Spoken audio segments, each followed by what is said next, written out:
Thank you for visiting, and welcome to our little corner of magic. Hogwarts School of Wizardry and Witchcraft, Potions Master's Office. September 1st. Miss Grifflet, you are hereby accepted into the Potions Master's Apprentice program at Hogwarts. Your abilities have shown promise, though I caution that excellence in theory does not guarantee success in practice. The work will be demanding, and failure to meet expectations will not be tolerated. You are to arrive no later than October 1st and report directly to the potions classroom. Bring only what you need. Leave your illusions at the door. We begin promptly. Do not be late. S. Snape, Potions Master. The New Apprentice. A Jean Grifflet and Severus Snape romance story.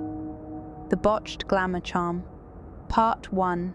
The night before she left for her apprenticeship, Jean stood in front of the cracked mirror in her tiny flat above a magical bookshop, wand in hand, jittery from nerves and too much coffee. This is it. First impressions matter. Flipping through an aged charm book titled Allure, Advanced Charms for the Bold and the Brilliant, she found a spell called Stellaris Capitum, meant to weave subtle star glints into one's hair. Just a little shimmer, she whispered.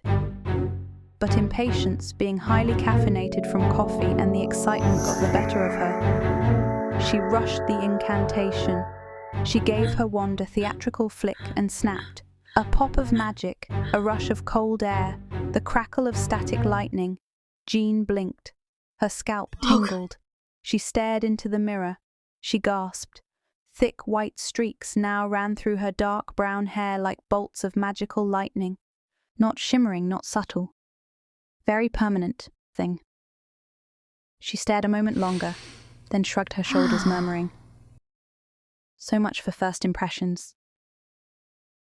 Jean's first day at Hogwarts, the confrontation. Jean stood by the old grandfather clock in her tiny flat above the bookstore, heart hammering. Today she'd finally start her apprenticeship under Professor Severus Snape, the stern, brilliant man and mysterious glare that had haunted her dreams. She'd been so excited to meet him. After all, he was the inspiration for her passions in potions. She sipped her coffee from her boss lady mug, staring at the newspaper clipping taped to her mirror.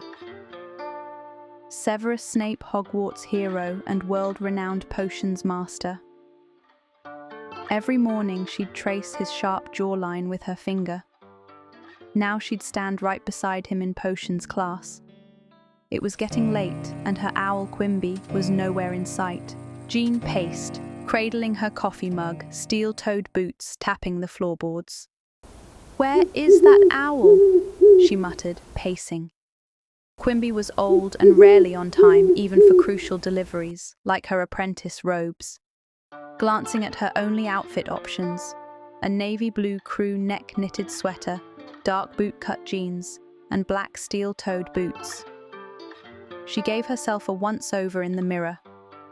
"So much for big impression," she sighed, though her white-streaked brown hair gleamed defiantly, a signature she'd earned the night before with a botched glamour charm. She grabbed her satchel and curled her fingers around her boss lady coffee mug.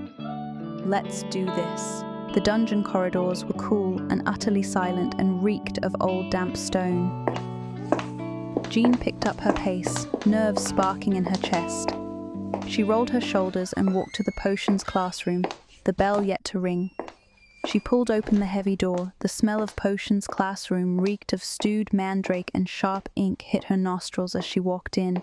Then she froze. There he was.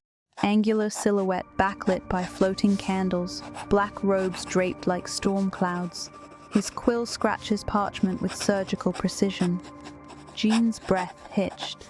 "Oh, Merlin, he's more intimidating in person." She cleared her throat. "Professor Snape, my name is Jean Grifflet, your new apprentice." He looked up and did a double take. His ebony eyes, locked onto hers. Jean felt a flush creep up her neck. He wasn't just glaring, he was studying her like a potion ingredient to be tested. She walked up to his desk confidently. She sat down her satchel, and on a whim, her boss lady mug on his desk. Snape's quill clattered into the inkwell.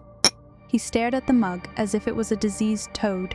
Did you just place that on my desk? Jean's cheeks went hot. I thought it might help me feel. She glanced at him, in charge. Snape's eyes bored into her. He rose, his long robes swirling. I expect no brash novelties in my classroom. Remove it. Her fingers lingered on the mug's handle just long enough to catch a glimpse of his hawkish profile. She swallowed. Yes, Professor. As she carried her mug back to her stool, heart pounding. Even that little protest felt like a small victory. Snape's gaze followed her every step, unrelenting, unsettling, thrilling. He folded his arms. He glared at her sweater and jeans. That sweater and those jeans are not proper apprentice attire. Jean's pulse quickened. She swallowed. Her voice wavered. My owl is late delivering my apprentice robes, and... That is not a valid excuse, girl. He cut in sharply. He rose from his chair and advanced until Jean could feel the chill of his robes. His dark gaze made her pulse race in places she'd never admit. She backed into a shelf. Potion bottles rattled in warning. He gripped her wrist firm but not hurting. He pointed at her clothes. This, he gestured at her clothes, is not acceptable in my classroom. Jean felt her temper flare. The frustration at not being heard burned hot. Well, today it is, sir, she said, voice steady, standing her ground. And I am not your girl. She yanked her arm free. And when my apprentice robes arrive, I will wear the proper attire for this class, Professor Snape. For a heartbeat, he said nothing.